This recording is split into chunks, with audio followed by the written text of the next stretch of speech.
liability release forms, other, and that tools and resources page is for both those of you who are in coaching as well as personal training. So it's got a lot of different downloads and resources that you may find useful. All right, Michelle, you are back on. Right. Well, I didn't scare too many of you away. This is great. This is great. So there are a few new faces. I'm Michelle Blakely. I'm the owner of C, Jake, and Jane Train.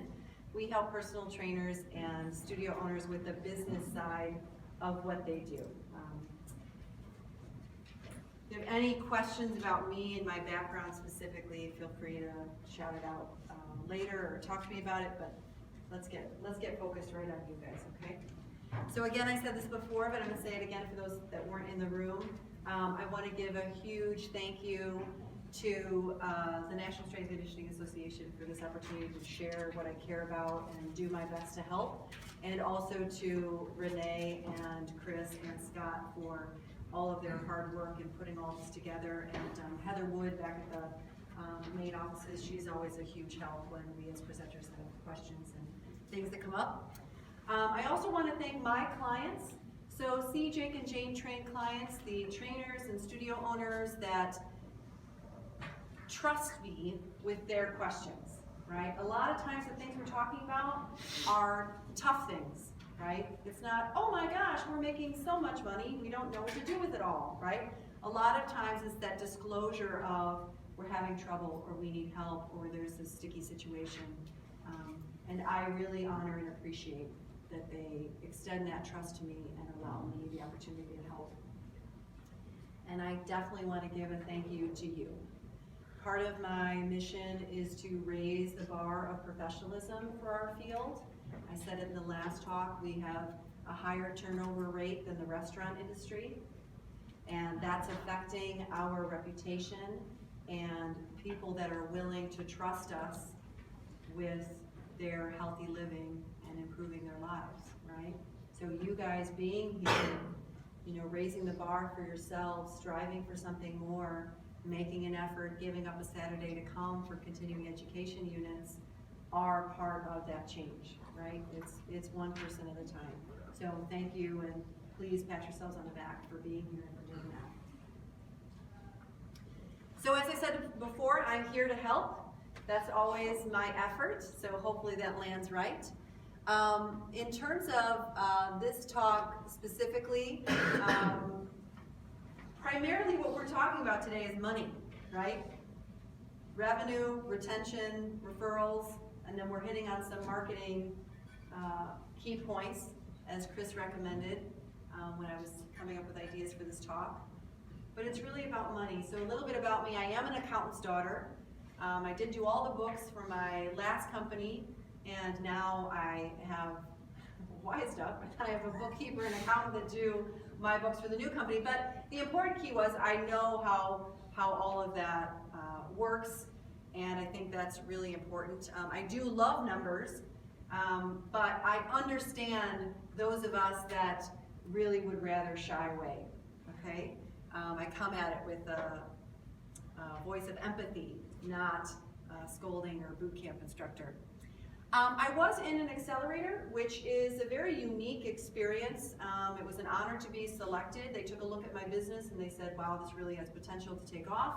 We'd like to incubate, to help, to mentor this company. I do know a fair amount about giving pitches and seeking funding and the investor and client relationship type thing. So if any of you are looking to expand your businesses and you want somebody to bounce some ideas off, please don't hesitate. I do have that experience as well. What we're seeing right now in our C, Jake, and Jane Train clients with our online courses and with our coaching is 18 to 40% revenue increases for our trainers, and studio owners' profit margins are in the neighborhood of 50% increases. That's on a recurring basis. That's not a one-time boost, okay?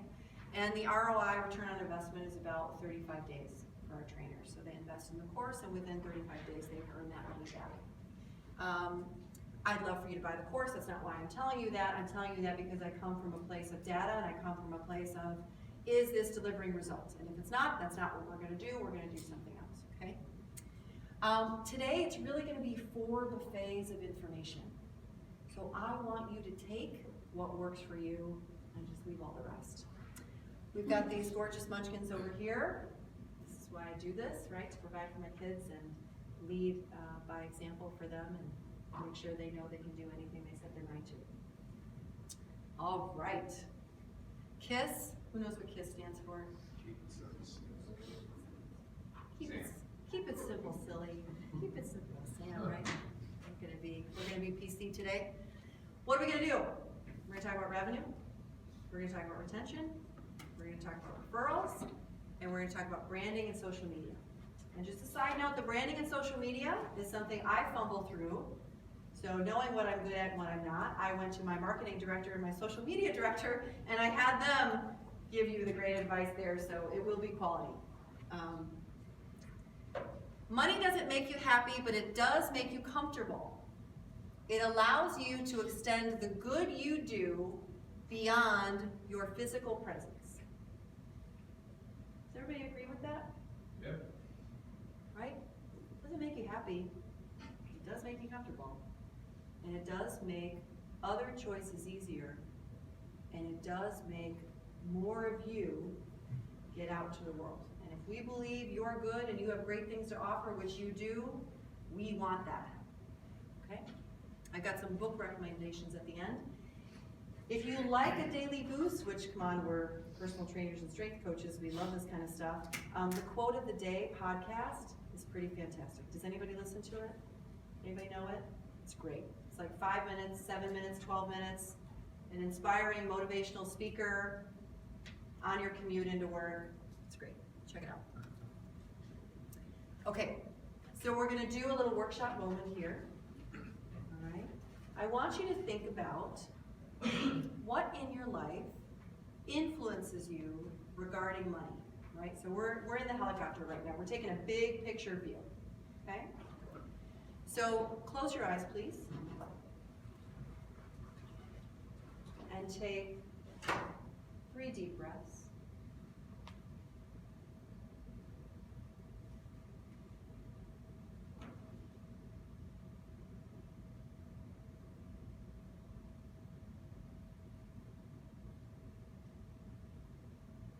Okay, and just gently open your eyes when you're ready.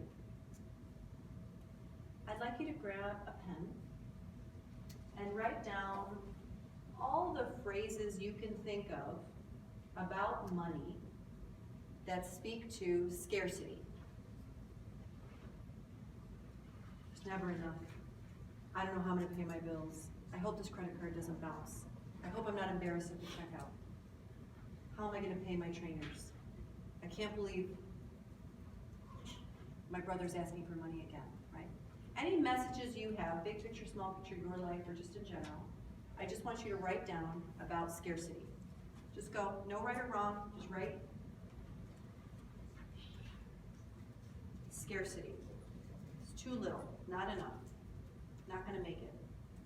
Just keep writing. It doesn't have to be things you believe. Just things you know, things you've heard.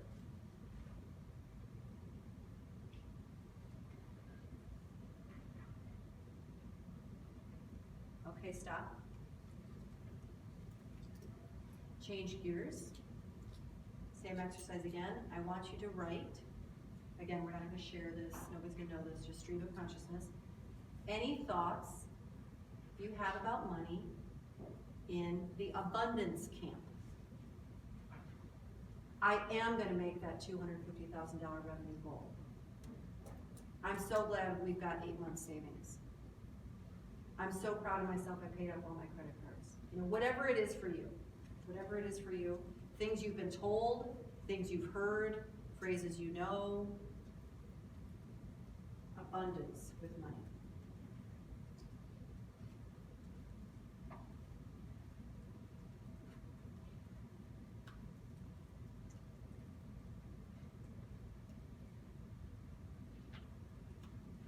Abundance with money.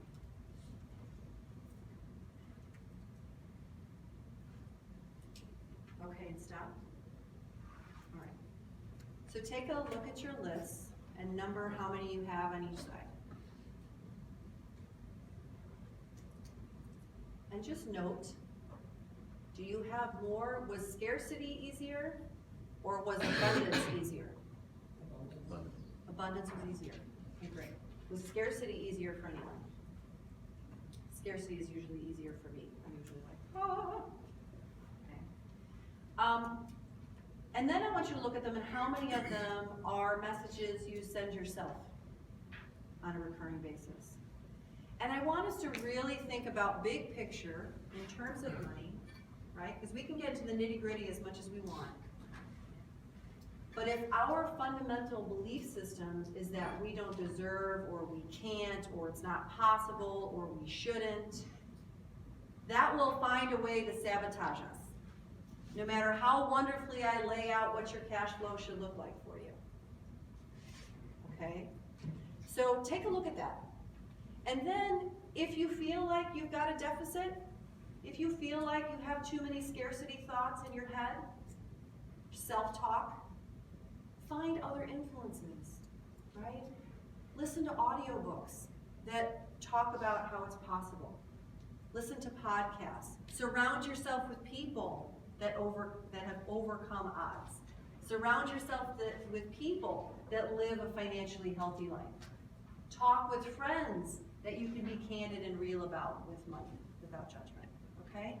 Because that really matters, right? Okay. All right, so revenue, right? It's what we're bringing in. It's the money coming into our business, coming into our careers, that we are earning, okay? So, important takeaways to start. Really know your numbers, okay? We can't grow and assess that growth if we don't know where we're starting. How many people in this room feel without a doubt, hands down, they've got all their numbers in a clear picture for their business, for their career? Okay, right? This does not surprise me. Everyone that did not raise your hand, I feel you, right? Maybe they're good, maybe they're pretty good. Let's make them great, okay? Because it's not a judgment, it's not a good or bad, okay? Knowing those numbers is power. We've got a video blog post that we put up not too long ago. It's either our accounting and bookkeeping or our budget one. If you want to take a look at it, it has some great suggestions, free, has some great suggestions for that, okay? And list help. Don't be afraid to ask for help. I mentioned I'm an accountant's daughter, and she helped / made me learn all of this stuff, right? It's okay if you don't know it. Find a great bookkeeper, $30, $40 an hour, it's a steal. Find a great accountant, $400 a year, it's a steal, right? Get people that can help you with this stuff. Your head and sand, okay? Yes, it is easier to hide from the numbers initially, but eventually it's gonna hurt, okay? We're trainers. We're not averse to pain. None of us in this room are averse to pain, okay? So make sure you're taking the time to really look at your numbers. And whatever system works for you is the system that you should go with. Okay, so I've got two revenue examples, a great one and a not great one. So two of my clients were studios, and these are studios. One client was very desperate in this management transition. They weren't fitness people, they were business people. And in being afraid of losing their management team and their trainers, they paid one trainer salary with no revenue obligation. They paid another one of their trainers salary and a stipend of $1,000 a month just to keep working there, with no performance tie, just a verbal agreement, you know, try to get in a few more clients. This studio was understandably a sinking ship, okay? They were committing to pay an employee who was not committing to bring in a certain level of revenue. Dream job for the employee, but not good for the business, and ultimately cause that employee to lose their job. Another C. Jake and Jane Train client came up with a really great idea. They wanted to get 10 new clients in 30 days. So they told their team of 5 trainers, you will each get a $250 bonus if we hit that mark. I'll do that, right? Why did that work? What happens if they hit 8 new clients in the studio? Still helps the business. Still helps the business. Do they have to pay out the $250? No. Can they roll over the exercise for the next month? Is it worth it to them to pay out $1,250 to potentially get in 10 new clients? They're gonna pull that in less than a week for them? Absolutely, right? It seems generous, but it's not. It's a win-win-win, right? So there are some good examples of revenue and how we should tie it. We should tie compensation to that revenue, okay? We don't want to stick our necks out and stretch the business too thin and be unable to pay our employees and cover our costs, okay? Has anyone ever participated in, as a trainer, any kind of like numbers bonus like that? Yes? Yes? Was it motivating? Mm-hmm. Yeah, absolutely, right?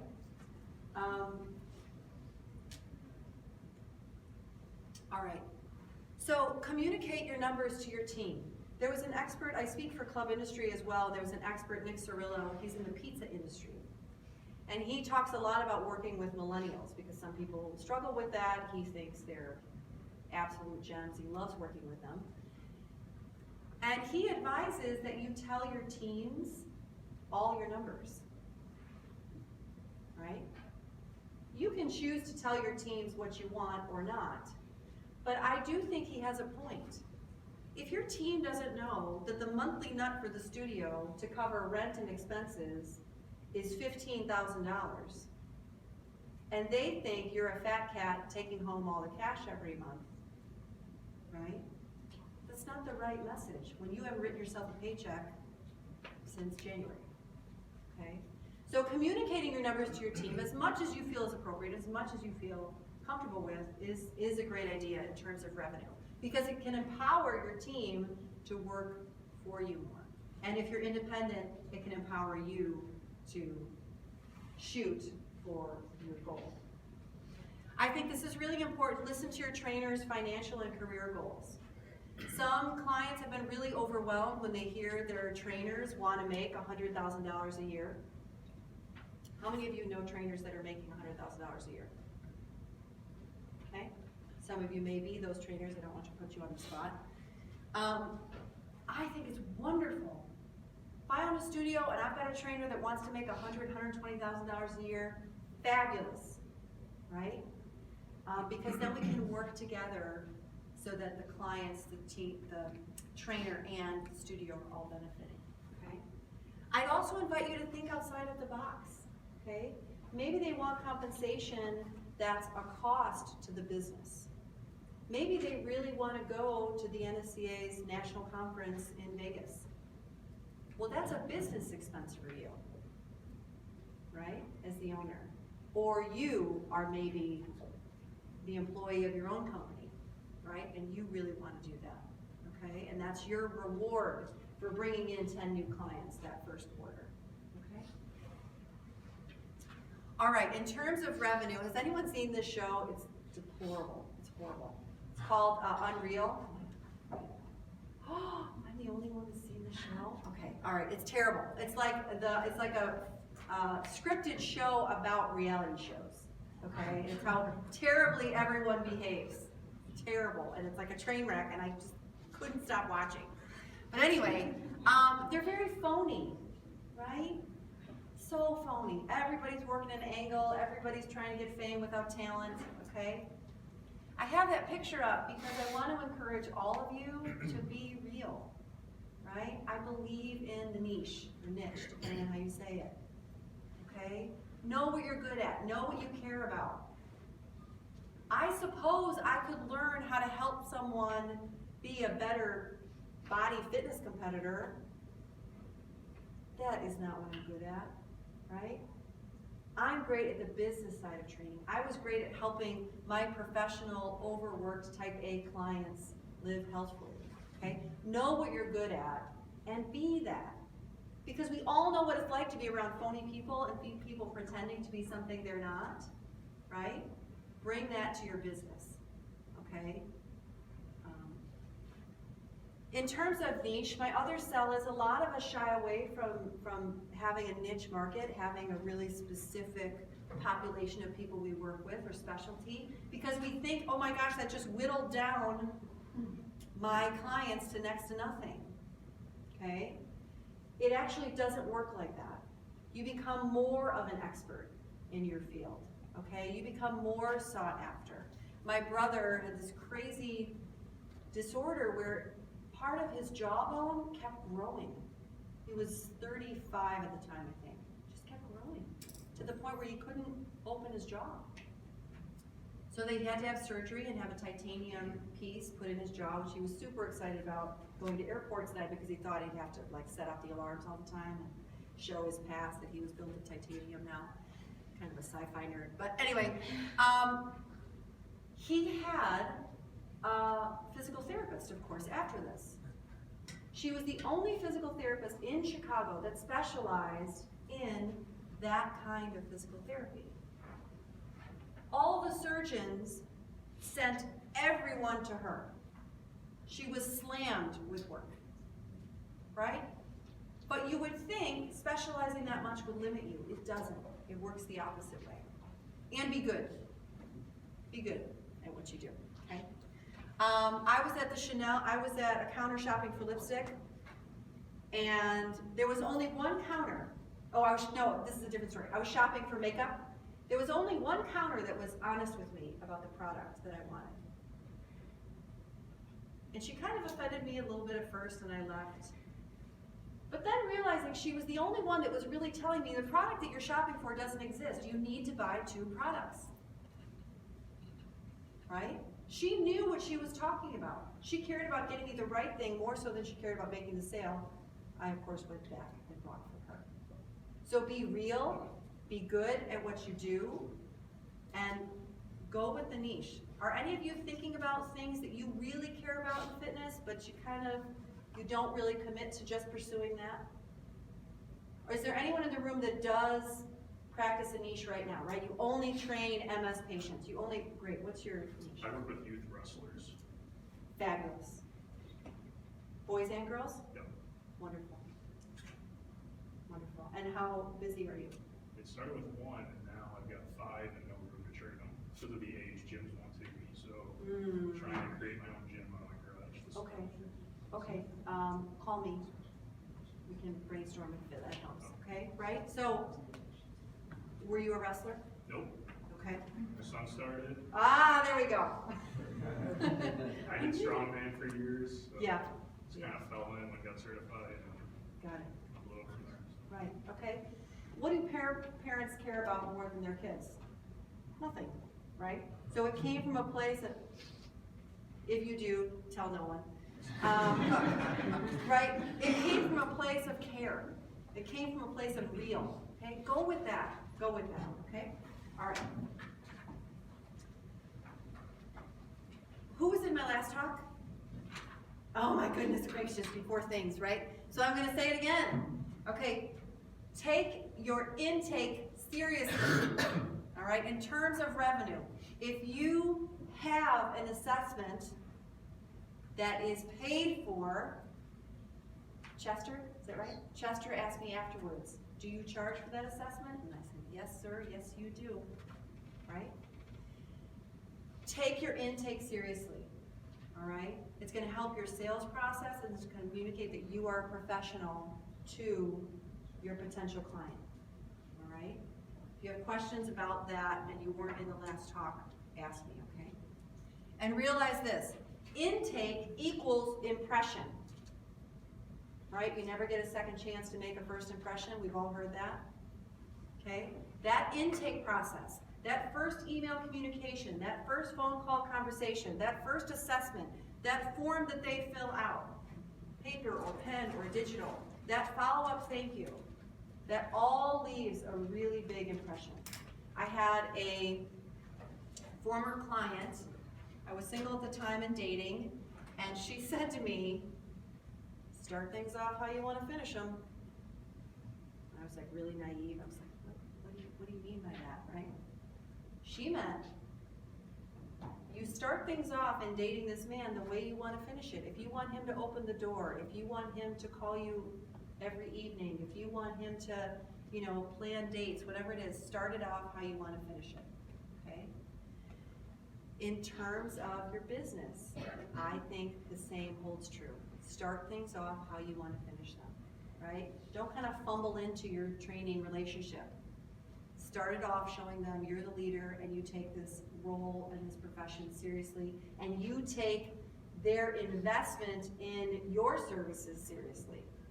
You're treating them with that respect, okay? Okay, I'm big on this, and I may get some disagreements. I'm okay with that.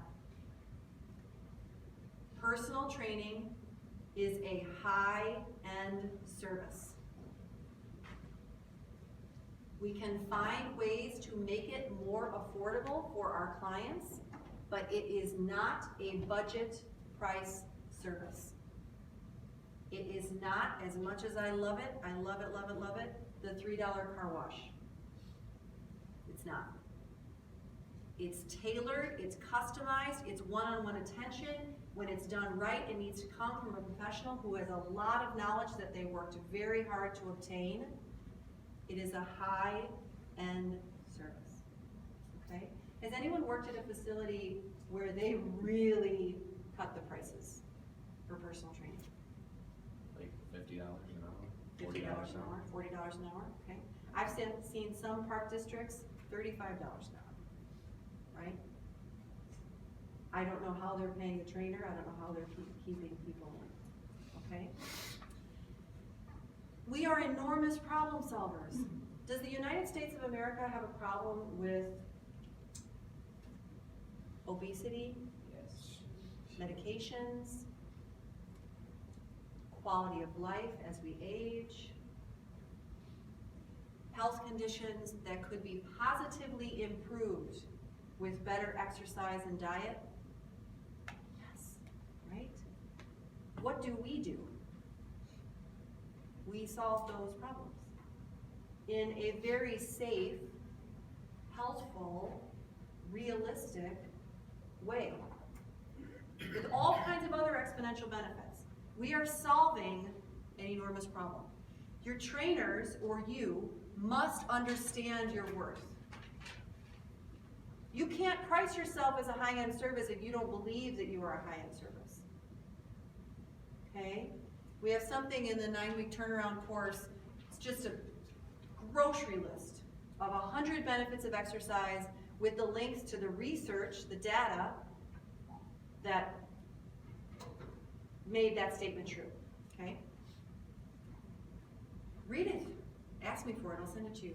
Go over that information with your trainers if you work with a team, right? Fortify their faith in what you deliver. In the end of the last talk, I don't think it was this one, I said, because I'm a drug dealer, right? And people laughed.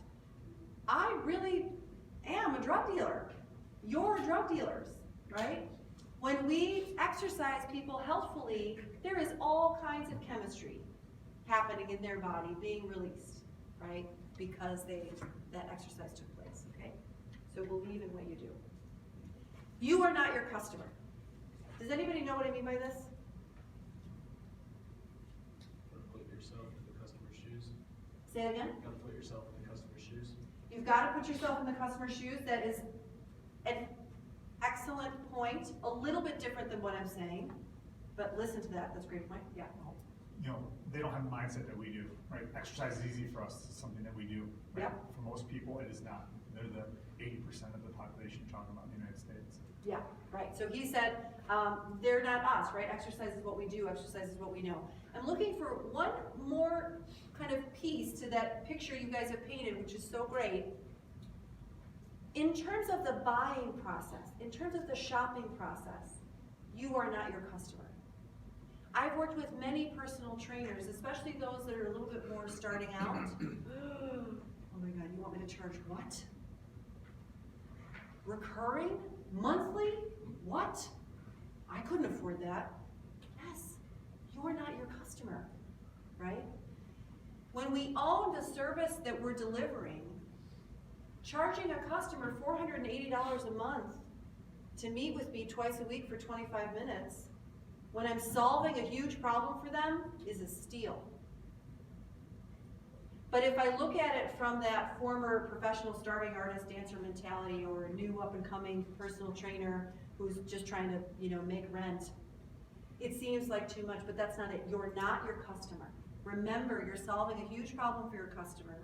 They're probably in a very different income bracket, and so don't let that shade your perspective. Yeah?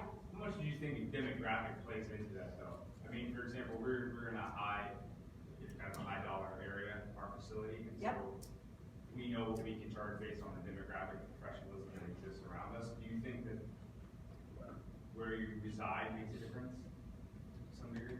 I think geographics make a huge Yeah. difference, absolutely. I think who your client is makes a huge difference, absolutely. In fact, I highly recommend everyone do market research. We have documents that walk you through how to do it and find out what the market will bear, but also factoring in what kind of service you're providing, okay? Did anybody ever get into those HGTV shows? No? I'm the only one? Yeah, there's a few confessors out there, you're not, thank you, okay, good. All right, well, there are a lot of experts that are like, you can dump, $300,000 into your house, right? You can put it on the market for 1.2 million, but it's only gonna sell if the market will bear that, right?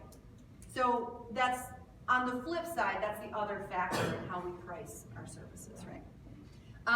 This is a bus stop occupation. I may have said this already. We have a higher turnover rate than the restaurant industry. My colleague, a client, said that, bus stop occupation. People like fitness, they want to change their careers, they pop in, they become a trainer, they do it for 6 months, they can't make ends meet, and they pop out. What does that do to the rest of us still standing? Kind of discredits us a little bit. Little bit. A lot, yeah. Yeah, right? Makes it harder on us because some of our future clients have been burned by unprofessionalism or people that didn't quite know what they were doing, and so they're more reluctant to come to us and try again, okay? I'm a firm believer in raising the bar of professionalism, okay? All right.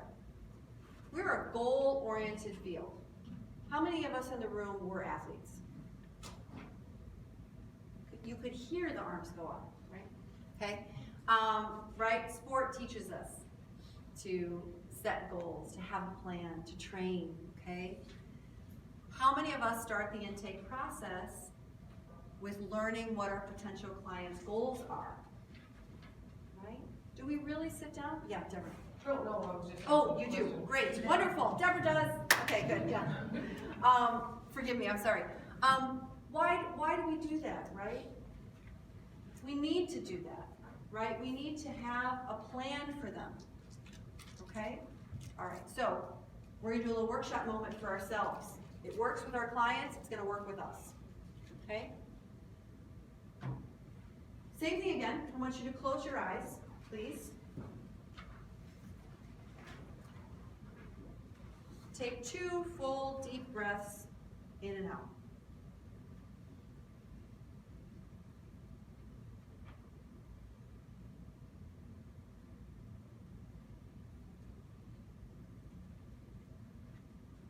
And open your eyes when you're ready. And I want you to first think about your personal life. You're not going to share this with anyone but yourself. You can keep it for yourself. And what I first want you to write down, there's no good or bad, there's no right or wrong, okay? Personally, what do you need financially? You could put in whatever terms you want, you could say week, you could say month, you could say year, per year, whatever it is. What do you need financially, right? What's your nut? What do you need to cover things?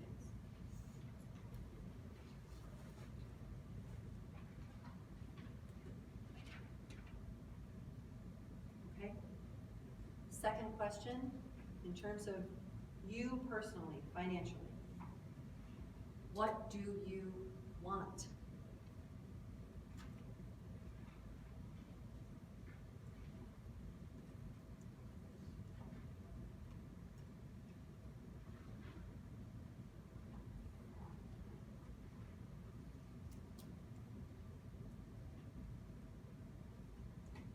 Okay. And lastly, where are you at right now? No good or bad, there is no right or wrong. Personally, financially, where are you at right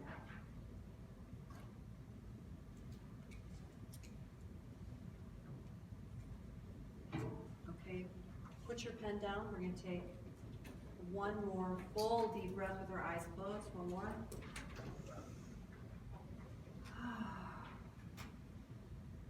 Good. Okay, open your eyes again. Now, I want you to think about your business finances. So for some of us, that's our salary. For some of us, it's the business that we own, revenue.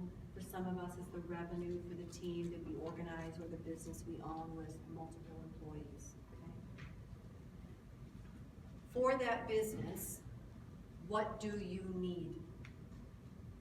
And write down that number. What is the monthly or annual, right, number that that business has to hit, that revenue has to hit?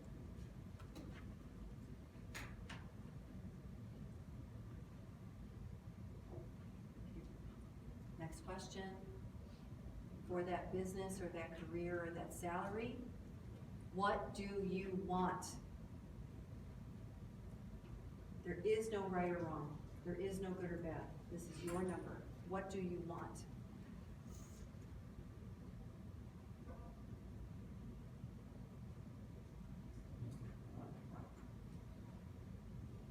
Okay, and last one. Where are you at? Where is the business at right now? Your career, your salary, your team, financially.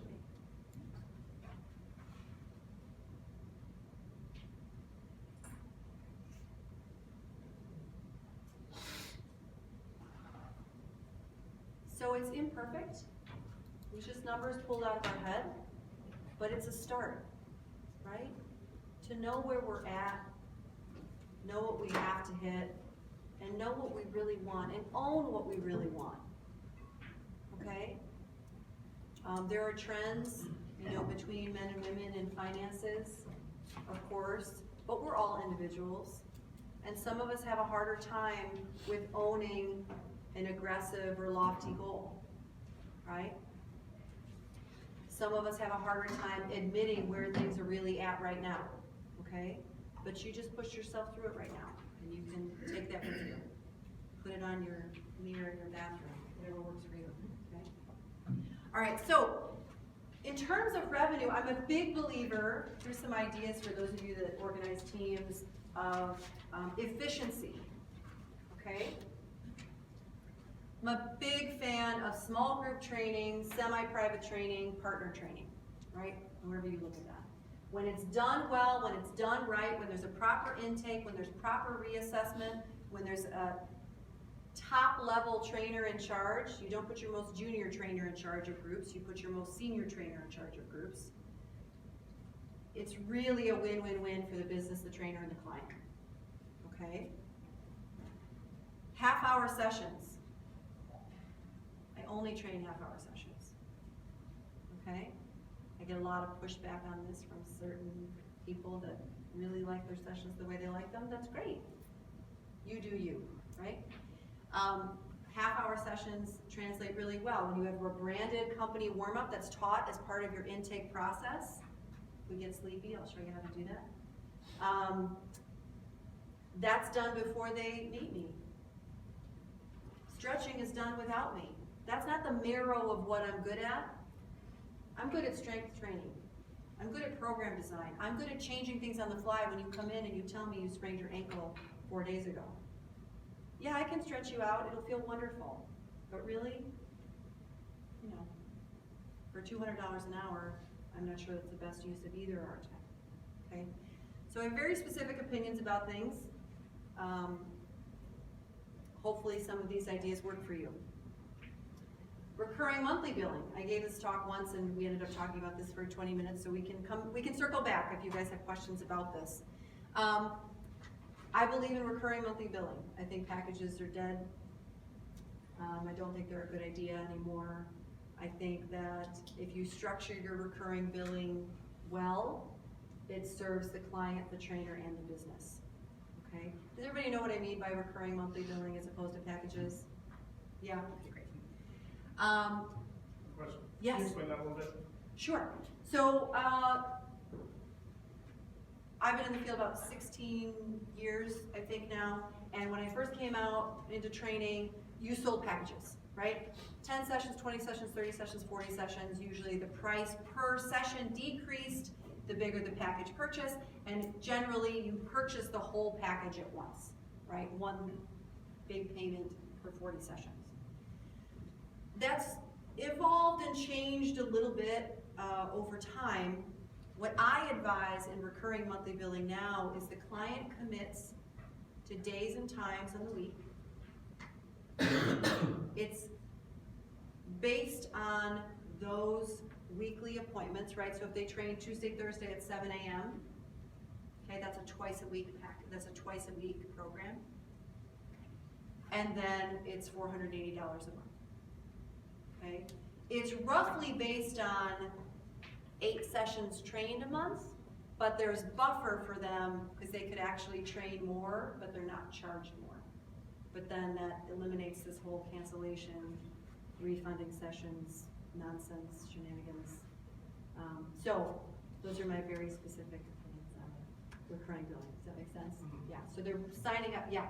So you kind of have like kind of like a package in a way, because you said You the could use the commitment to, word like, package, sure. like two times a week, 3 times a week, 5 times a week, so on from there. So it's kind of like a recurring process within like a package. Like, is that what I'm just kind of like? You can call, yes, so when I say packages, I mean the 10-pack, 20-pack, 12-pack, 6-pack, which has no timeline other than expiration date and no real schedule fixed to it.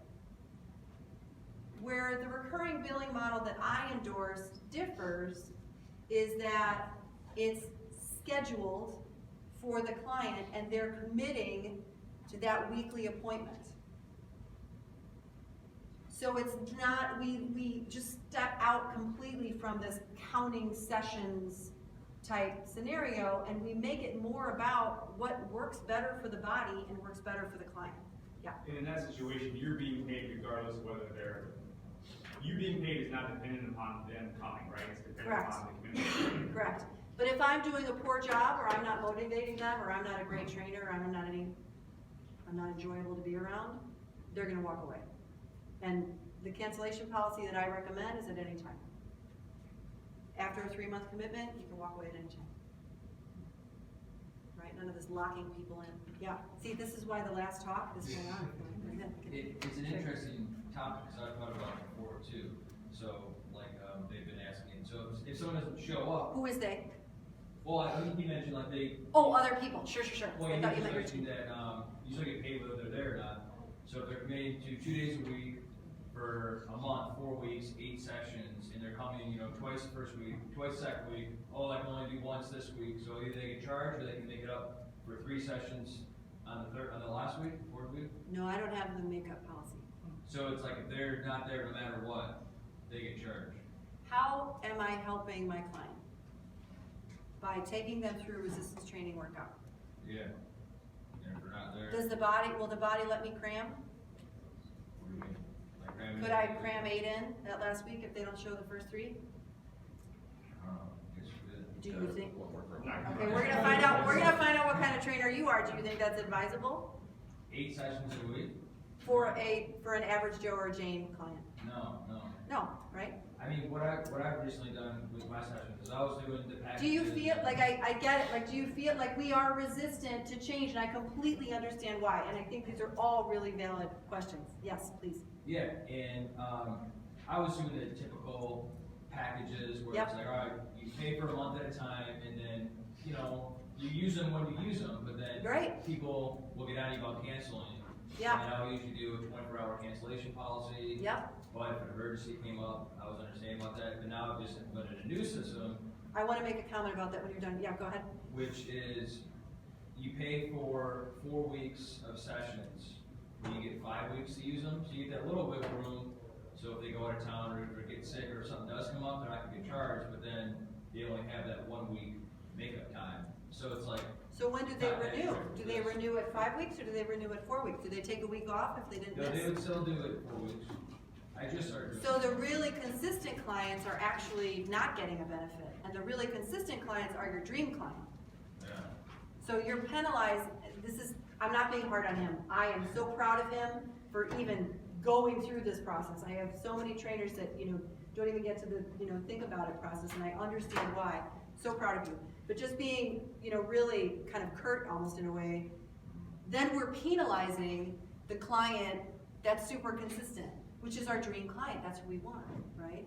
So that's where I argue charging them recurring on a monthly basis, and I plan on having clients for at least a year. You're giving them that wiggle room without all this counting and juggling and whatnot.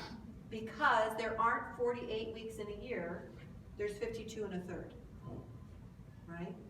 So if they come to every single session, they're actually getting like a month or two, it's like over a month for free, in a way, right? So we kind of build it in, but we're also still communicating as the leader, this is how I do it. I hope this is a good fit for you. We are doing it because it serves everyone. But if it's not a good fit for you, I wish you all the best. Deborah, what are you gonna say? Just briefly, I started out my small group training only recurring monthly billing. Yeah, And I've got clients who might take 2 weeks out to go on vacation. yes, Or when they pay on the first of the month. yes. And when they come back into pay, sometimes I feel a little bit guilty taking them on. Right, sure. But they're happy to do it. They think it's a great value. Did everybody hear that? I mean, they've said They're to me- happy to do it. They've said Why? to me, Why are "You they- want so much more?" Because they feel like That's they're why. bargain. I would like you to own that feeling.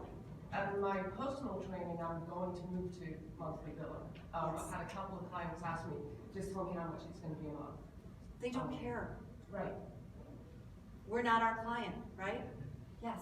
Yeah, did you remember yet? We've been doing recurring monthly billings, monthly training, team training, we stagger it, so the more you sign up for, the cheaper it is. And it's a 1 year, commitment, but it's monthly billing. And we have, clients that are consistently there, consistently there, Yep, consistently there. yep. And it's a great, and like you said, it's not what you think they can afford, it's what they feel they want to do for themselves. Like we have clients, oh, they have money, well, it doesn't matter, it's what you Doesn't choose to spend matter. your money on, so you have to tell them the value of what they're spending them on. Yes, yes. And it's been very successful for the church. Wonderful, yeah. You mentioned a 3-month commitment at first and they can cancel whenever. Why 3 months? Because the time that I invest in a new client is significant. Getting to know, it's the full assessment, which has follow-up work involved. It has, I'm often corresponding with some of their, healthy living team, whether that's doctors or whatnot. I'm getting them extra resources. And we're establishing that relationship, right? After that 3 months, things are more on autopilot for me. The other reason is because I know about exercise. They're not really going to see anything different or feel anything different until after 3 months, right? We all know I love a good infomercial. by my last show. But it doesn't work like that, right? We know the body, and we know how long it takes to change it. Yeah, okay. Happy to circle back to all of this. But because we all came to the talk knowing what the talk was gonna be about, I'm gonna keep going, okay? You must be at the top of your game. You can't do 25-minute sessions and recurring billing and charge top tier, high-end service pricing if you're a so-so trainer. Nope.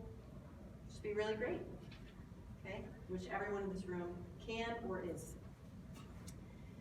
You must be a team of consummate professionals, so that professionalism piece, customer service, at least knowledgeable business people is really important. Because the kind of clients that are gonna come to you have that in the rest of their life. Right? They're gonna expect it from you as well. Brand your offerings. I highly recommend you brand your offerings, okay? So even if it's just clever names, right? Triple threat, on the double, dynamic duo, strength in numbers, best of both, right? That's what I branded things. My other clients have done different things, right? The company, it's a comfy intake. They're all about being comfortable, and it's almost like you're working out in your living room kind of space, because they're bringing in clients that hate the gym environment vibe, right? Brand it, make it your voice, right? Make it your tone, your message, right? I've always said professionalism is one thing, style is another. Okay? You can be the most goth trainer, most country western music loving trainer, most, I don't know, conservative sport loving trainer, but all be professional. That's style. We're not talking about style, right? Same goes true of your branding. Okay? When you brand your offerings, make it really easy to buy. When you've worked out all the nitty-gritty of what you offer and how you're going to phrase it and how you're going to price it and all those things, take a step back, get in that helicopter, look down, and double check that it's easy for your customers to buy it.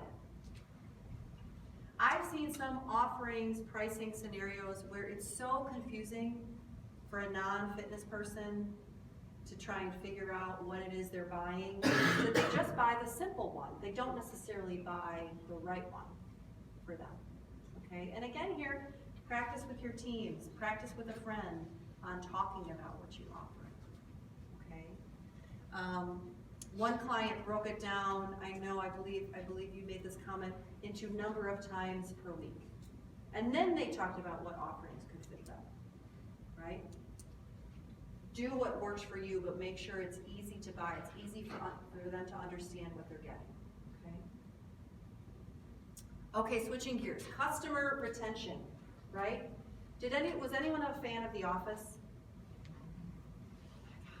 I watched it way too much.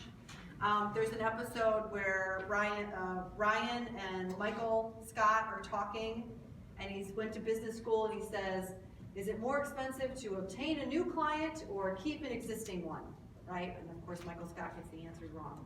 And it's more expensive to obtain a new client, something like tenfold, okay? Those are the Office statistics, so I don't know if that's true, but anyway, it's definitely more expensive to obtain a new one. We want to keep the clients that we have. An assessment of the product or service quality provided by a business that measures how loyal its customers are, right? Deborah had the example, she was changing her rates, she kind of tested the waters, told a couple of her clients she was going to change, not your rates, but change from packages to monthly, and they were like, yeah, just tell me what it is. Right? How loyal is that client? Hurry, you're not going anywhere, okay? It's usually expressed in long-term clients and in them spending more than other clients, okay? And that was taken from the dictionary. Okay, audience participation, please. What are you doing to communicate the benefits of your work with clients on a recurring basis? Measurements. taking measurements and, Strength testing, I'll tell them, hey, you started out with an 8-pound kettlebell and now you're lifting a 15. I love that. So simple, it takes her 2 seconds, right? You know, I'm a little bit, silly with my clients at times, like, hey, big time, here we go, moving up to the 15s, you know, kind of thing. And they'll laugh, but they get it, right? Anything else? What are you doing? Yes? Sending their results to them, so they have the numbers right in front of them. Love it, great. Anything else you're doing? Yeah. Guided discovery, like not scale victory type stuff, just, you know, how you can play with the kids more, stuff like that, like asking them questions and draw it out of themselves. Okay. So just hand them the stuff that we always assess. I love that, I love that. And then, are you checking in with them if that's happening? Right, like if you take the time to listen, hey, I wanna be able to play with my kids more, hey, my family always takes this trip to the Grand Canyon, I never go because my knees are so bad. Then, right, are you talking to them about, you know, how is it playing with the kids? Do they notice Daddy can keep up? Yeah, right? Such a beautiful moment for them. So simple for us to do and such a win-win. How awesome does that feel when your client tells you that, right? And it's important to remind them amidst all the busyness of their day that they are making that progress, okay? Is there anything else anyone is doing? Yeah. So kind of more on that is for them to do the rower. Yep. And have them row to 1,000 meters. So Yep. I'm not sure how long it takes them to get to 1,000. But it's an easy way. So easy. Yeah. So easy, right? Little stopwatch time. What trainer doesn't love a stopwatch? Okay, yes. Same thing with nutrition, like if they don't like vegetables, I'm eating 0 vegetables. Well, how many are you eating now? Well, I'm Right. eating 3, later eating 2, so I need that jump. Right. So, Right, I know, right. I love doing, that's a 200% increase, like I kind of go over the top, like, and, you know, to really show them this makes a big difference. But we know the data, right? We know how powerful those antioxidants are that they're consuming, that fiber, the exponential benefits, right? So we have to support them, okay? So in terms of retention, such an easy thing to reinforce why they're coming to you and why they're benefiting, okay? I mentioned this in the last talk. I highly recommend 5 questions to ask. Every trainer should ask every session. It's on our website. Go ahead, go on, dig around a little bit and download it. We've also got an audio version of it. Basically, you want to reinforce all the things you want them to be doing. Okay, by checking in with them in a non-judgmental way. Last question of the session. Most of you saw me do it. Don't forget. How do you feel? Fantastic. Fantastic. Every session, that's what you did. Every session, you just did that. You asked them, how do you feel? Right? I think in all my years of training, I don't think I've ever had someone say they felt worse. Right? Even if they come in just, train wreck, right? They always feel better. So we want to reinforce that because it isn't just about us and retention, it's also about keeping them exercising in general. Know the research. Who loves research? Who loves data? Right? Oh, we are the NSCA, aren't we? Yeah. Okay, healthier people. We all know this, right? Make more money. Have improved self-esteem and confidence, have reduced anxiety, sleep better.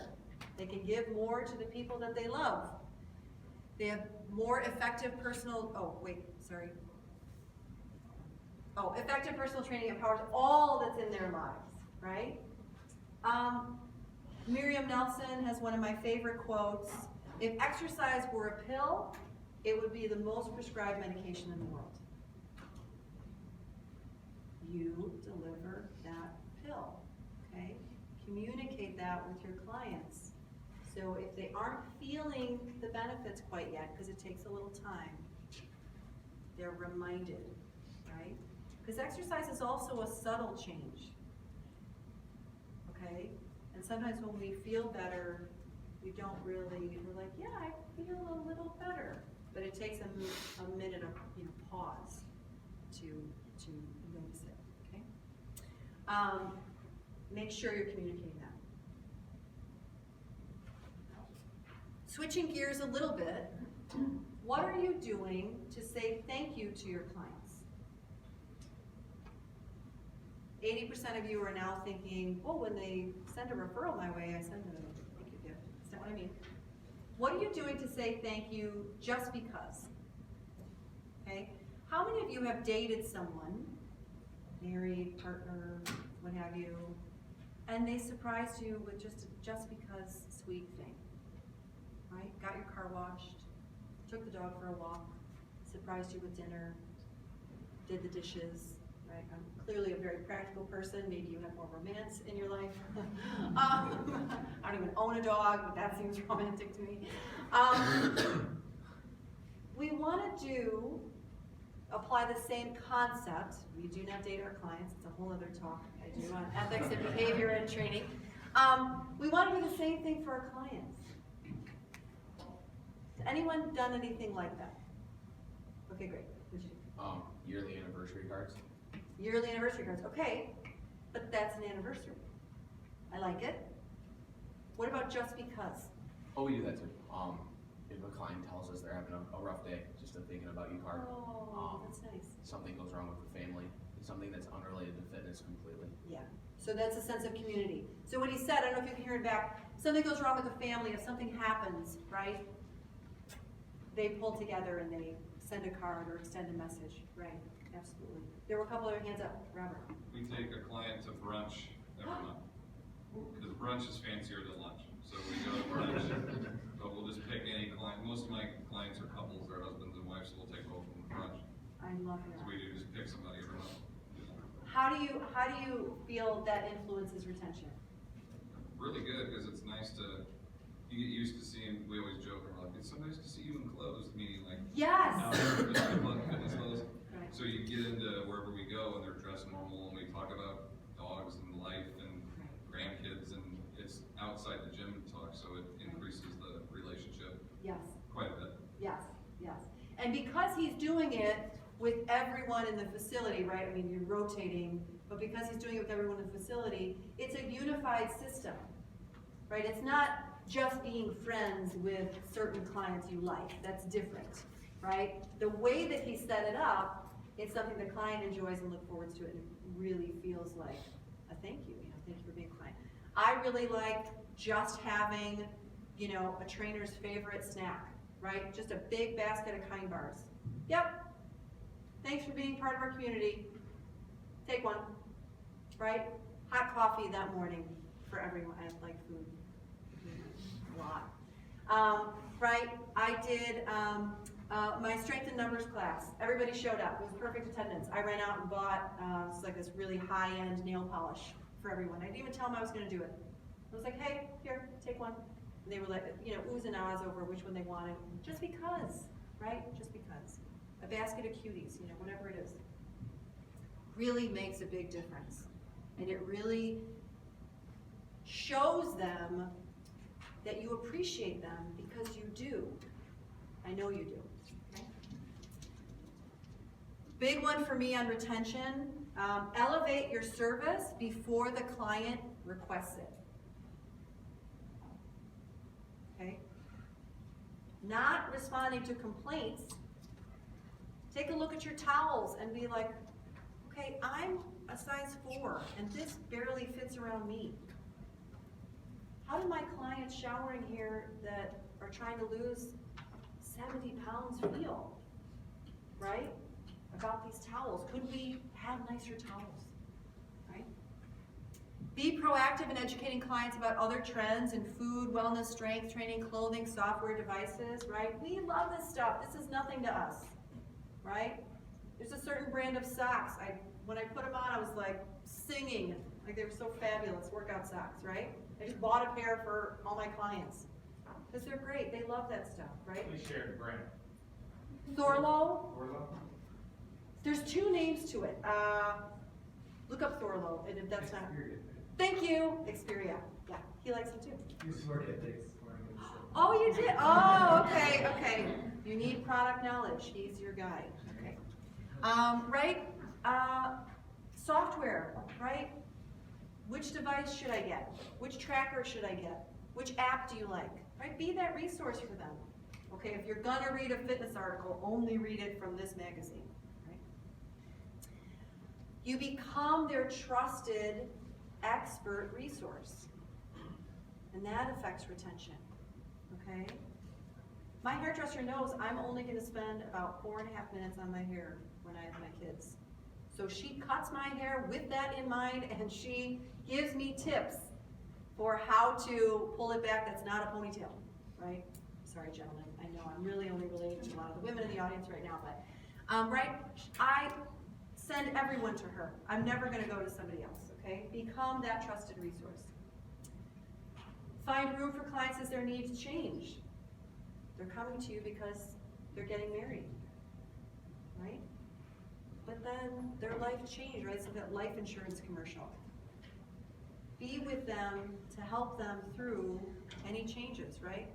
Married, kids, moving, new job, high stress, sick parent.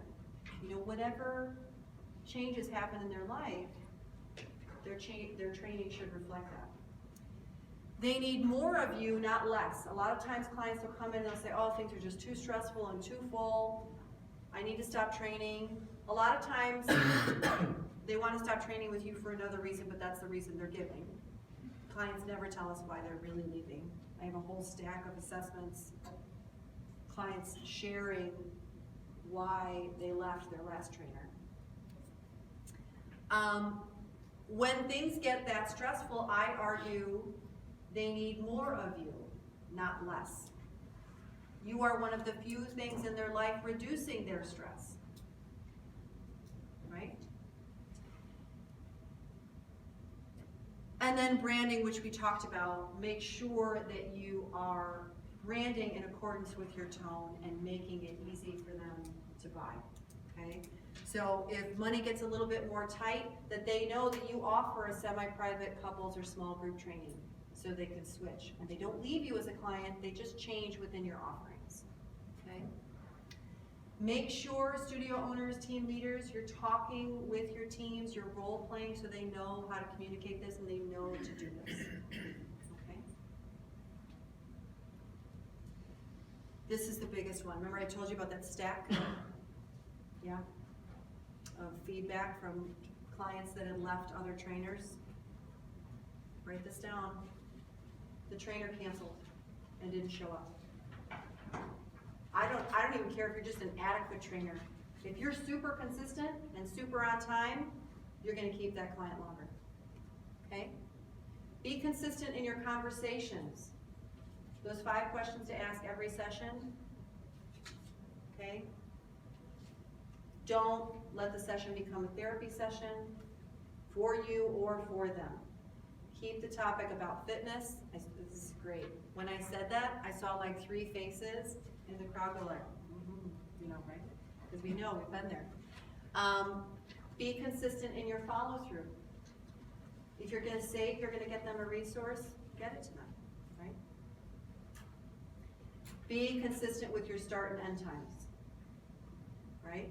It was a little confusing, right? I was back to back with these 2 talks. I didn't know if, you know, we were gonna wait for an intro or whatnot. Some of you were sitting here waiting for this talk to start. You were fine about it, but you didn't love it, right? Clients don't want you to run over, and clients don't want you to start late or early. You know, be consistent. Okay, so we are going to talk through a shopping experience really quickly. I want you to think about a really high-end, fabulous shopping experience you had recently.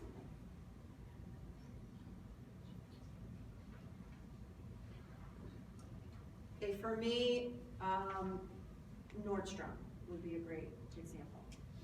Okay, shopping there. Anyone purchased a high-end car, or what would someone to buy one? Or anything, yeah, go ahead. Car. Yeah. Anything springing to mind? A high-end, positive shopping experience. Okay, how about a low-end, kind of terrible shopping experience? Which do we have more of? High end, is that easy? Hands up. Okay, low end, not so great experience, hands up. Oh, that's the winner, okay. So we're gonna go through a low end shopping experience. I want you to think about this. The appearance of the store, the cleanliness of the store. Did someone greet you? Were the employees clean? Was it clear where you should go? Was it clear how to find what you want? Did you get what you wanted? How long did you have to wait? How good was the quality of what you bought? And how good were they at helping remedy any problems? Okay? For all of us that had a poor experience, were all of those things poor or just some of those things poor? Some. But still, you qualified it as a poor experience. Okay?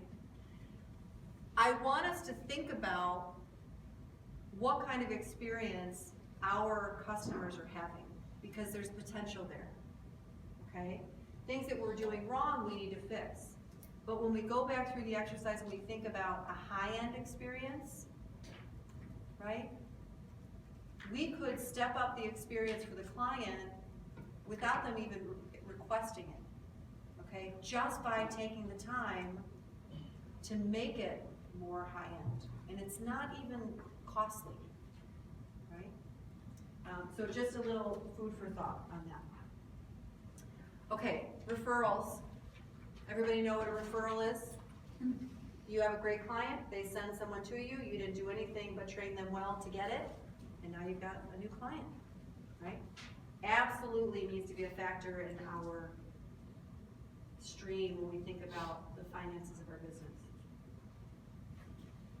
My one takeaway for you guys in the referral camp is we want ideal leads, not just any lead. Right? Two stories. Colleague, his name is Dan. I saw in this high-end neighborhood that we worked out in Chicago, a postcard that had his company logo on it, and it was pitching his services. And I was like, oh my God, Dan, how did it go? They're gorgeous. He said, Michelle, I invested over $2,000 in this mailer. It was supposed to be my ideal demographic. The only person that responded was not my client type at all, had recently had a heart attack, was significantly overweight. This guy was a sports performance coach. He came in for one session, took advantage of the postcard, and then I couldn't get him back in the gym. Okay? So it was a lot of leads. I'm sure the pitch when he went to buy those postcards was, oh, we're going to expose you to 10,000 people in the River North area, right? All within your income bracket, okay? But it didn't bring him any ideal leads.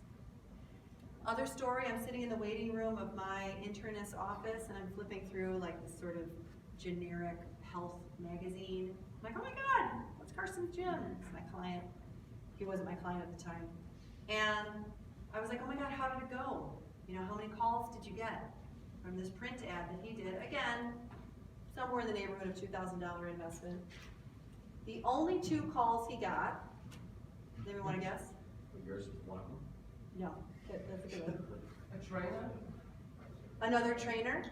Is that what somebody said? Yeah, no. 2 other salespeople trying to sell him more print ad space. Okay? This is not, right? Those aren't ideal leads. Okay, we want ideal leads, right? We want people that are already on the same page as us, right? Ready to take advantage of our services. Okay, so I have this. I'm gonna email, if you guys will email, we're running tight on time. I wanna make sure we have, right? Aren't we? Yeah. Okay, I wanna make sure we stop on time and I wanna make sure you guys get to your next things. But if you email me, I'll send you this. But I'm gonna read it to you very quickly. I ask you to list, oh, what happened? It wants me to add that time too, but yeah. I want you to list your 10 favorite clients. People you love training, people you love having as clients, right? then you're gonna list 2 or 3 more things that's gonna help you refine and get yourself to that dream client, okay? All right. In the next step with your leads, okay, you get that ideal lead, right, which could be a referral from another client. What you do with it is really important, okay? You want to greet them with a name and a handshake, and you want to thank them for their interest. You want to express enthusiasm and professionalism. You can tell I drank the Kool-Aid. I'm a very enthusiastic person. You want to listen, right? We're going to take a note from Robert's playbook. Make sure we're listening. You are going to be the leader and confirm their next steps, okay? Does everybody have a formatted email they send people when they make an inquiry?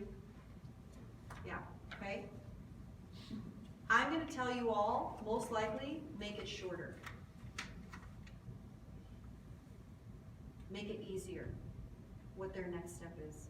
You don't have to tell them everything in that first interaction, okay? It overwhelms people, okay? This is a different, option. Okay. Now, branding and social media was promised.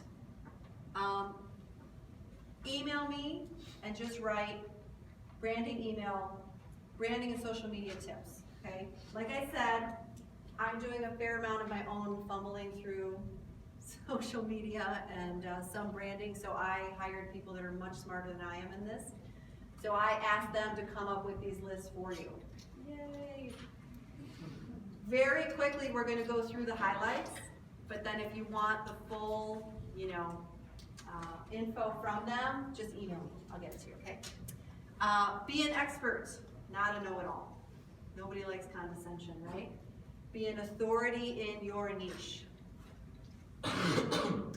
Build genuine connections, right? So this example that Rob had with lunch, this example of the sympathy cards or the thoughtfulness cards, right? Genuine, real connections, okay? People like people. That's why they're coming to you. Be consistent in your message, content, and adding value. I know there are services where you can buy content. I highly recommend you personalize your content or do your best to try to create your own. You may enlist help with writers and things like that, but your content should be grassroots. Okay? Create a strategy. Giveaways are really big. People love giveaways. And know your target audience, right? So if you email for that exercise in the listing your favorite clients and where they came from, that's a tool that can kind of help you find those people and where they're at. All right, social media. This is gonna make my social media director laugh. Start posting. So we laugh because we're such opposites, right? I'm a planner. I'm meticulous. I like to make sure things are just so before moving forward. And he is just ready to go no matter what. So his number one advice, of course, with me giving this talk is just start posting. Like just start doing it, okay? Again, in social media, don't try to hit a home run in every post. They don't all have to be insane, okay? Take that pressure off yourself. Accelerate your brand by using ads, okay? It's a really great return on your investment, okay? Some do's and don'ts, make sure it's your demographic, experiment, and video. So I have this video, hi Juan, this is for you. I have this video set up because video is so important and so prominent right now in gaining traction in any of your social media posting. Don't overpay for things. If it's not working, try something else. And, be mindful of your budget. Have some kind of giveaway, all right? People love free stuff. Make it fit so you're not giving away too much, but make it valuable. And then lastly, really care. Okay, let that sincerity come through. So, we went through revenue, retention, and referrals, and some social media and branding stuff. I know we flew through that last bit, but again, please email me and I'll send you the full document. We'll be making these slides available as well to all attendees, just so that, to make it a little bit easier. Okay, great. So these are 3 books I recommend, right? We were essentially talking about money. The Millionaire Next Door, Overcoming Under-Earning, and You Are a Badass at Making Money. I'm listening to the audiobook, full disclosure, I'm only halfway through. She is hilarious. So, love it. 25% off for you guys on any of our courses for the next 48 hours. Just enter the code NSCA. If you have questions, just email me. We made it! Thank you so much, guys.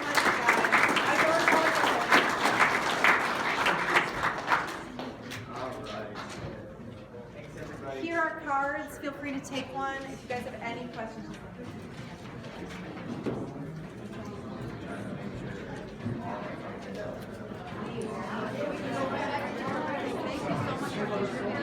Thank you for contributing. Yeah, of course. I know, I'm sorry. Yep, if something crazy happens, I never know that you It's just another story. You're welcome. Thank you, appreciate it.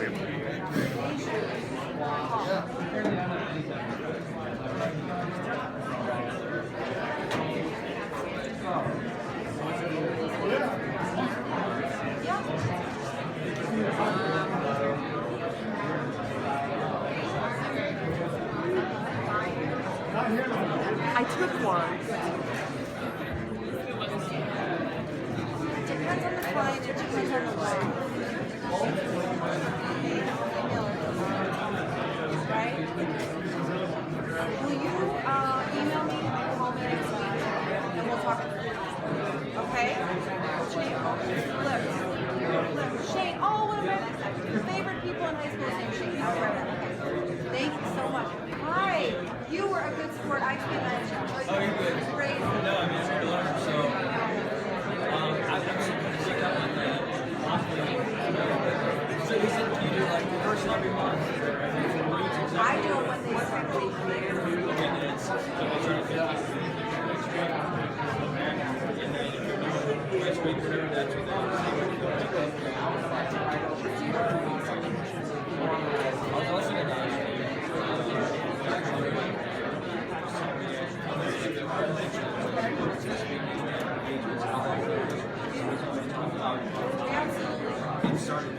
Why don't you email me or set up a call?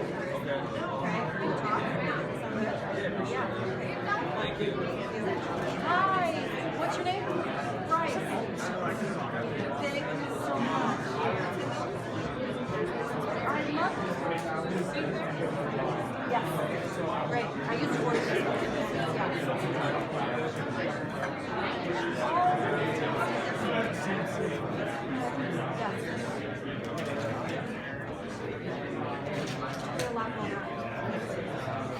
And what are you? Are you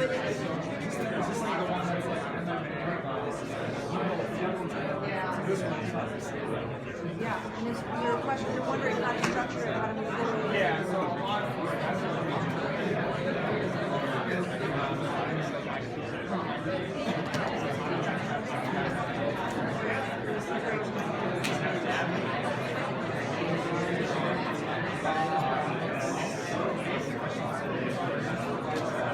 What to do? Right. Yes. Call. And then we'll talk over a call. Because it might be something you face. You might do one thing for the first 6 months here and then.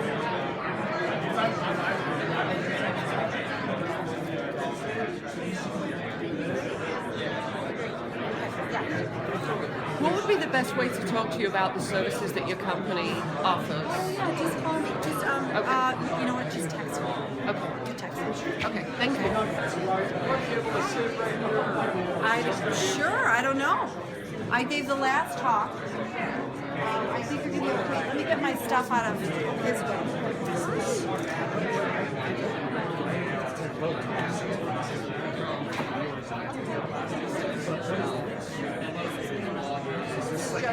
just if people want to go in there, I have these if they want to take my information, and these if they want. You're Jonathan? Oh, great, what are you talking about?